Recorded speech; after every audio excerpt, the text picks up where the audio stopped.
À l'aube de la 46e édition du Festival international de la bande dessinée, on est parti caméra en main avec la sollicitation de WebArt Reporter et l'aide de Sisyphe Vidéo. On avait quelques questions à propos des auteurs et éditeurs indépendants. Pourquoi choisir de briller à l'ombre des chemins de traverse ? Quelles pouvaient être les différences ainsi que les avantages de l'auto-édition et des petites maisons indépendantes ? Et finalement, qu'est-ce qui les définissait en tant que telles ? Alors, pourquoi l'auto-édition ? Alors déjà, parce que les éditeurs qui ne sont pas dans l'auto-édition n'ont qu'une envie, c'est de faire des petits Mickey du pognon qu'ils vont mettre dans leur poche et te filer quelques miettes. En conséquence de quoi, quand tu débutes, si t'es pas assez doué, ils vont se dire « Ah, lui, il est pas assez bankable pour qu'on se fasse du pognon et lui laisser quelques miettes. » Alors tout ce que j'ai là est à 95% en auto-édition. Je fais de l'auto-édition depuis plusieurs années. Et juste cette année, j'ai sorti une BD chez Lapin qui s'appelle Grenadine. Mais voilà, à part cette BD là, tout le reste, c'est moi qui produis tout de A à Z. C'est l'auto-édition, c'est déjà apprendre que c'est pas si compliqué de sortir un truc de 100 pages. Faire une mise en page, si on revient aux origines du fanzine, c'est juste de la photocopie, un groupe d'agrafeuses et puis on se démerde avec tout ça. Je pense que tu avais des bonnes raisons sûrement de t'auto-éditer au début ? Au début, il y avait une double raison si j'ose dire.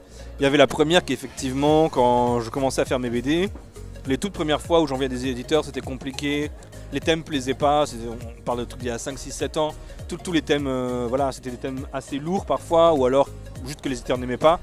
Et puis j'avais la flemme de monter des dossiers, etc. Donc c'était la première raison. Et la deuxième raison, c'est que j'ai toujours aimé les petites structures, les trucs à l'échelle humaine finalement. C'est se poser les questions sur le choix de, par exemple, nous, notre bouquin, il nous coûte 5 € pièce, on le vend 7 €, on sait qu'on va perdre du pognon dans le lot, mais au moins on s'est posé la question. Quand tu bosses pour un gros éditeur, le même truc, eux ils peuvent se le permettre de le vendre moins cher, mais avec des coûts de production faits en Lituanie, qui fait qu'ils pourront de nouveau, on en revient toujours là, à se mettre plein de pognon dans les poches et tu fais quelques miettes.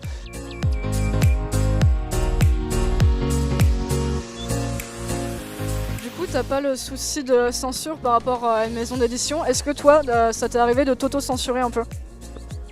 Alors, je ne m'auto-censure jamais.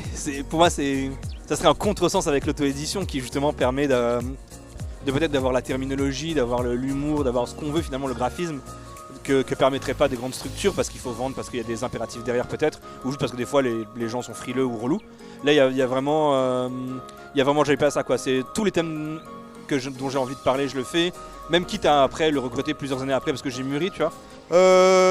Si, il y a des trucs où j'essaie de... Enfin, moi, ça m'est arrivé de faire des trucs à peu près épouvantables, mais ça m'est arrivé aussi de me dire, oula, faut peut-être pas... Faut y aller mollo, sinon tu vas encore passer pour un psychopathe. Mais bon, j'ai l'habitude, donc voilà. En fait, c'est un peu hypocrite de se dire, ouais, il n'y a jamais d'autocensure. Si, on s'auto-censure tous.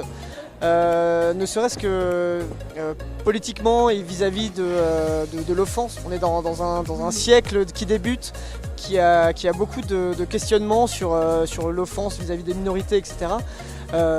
Chose qu'avant on pouvait pas se permettre. Disons que je défends pas le fait de faire des blagues sur le racisme, etc. Il y a juste qu'aujourd'hui il y a une ouverture d'esprit et une prise de conscience même dans les scènes underground qu'on n'avait pas avant. Où avant par pure provoque on pouvait se permettre de dire des trucs complètement what the fuck en se disant ouais voilà, ça paraissait subversif parce que les autres pouvaient pas se permettre de le dire.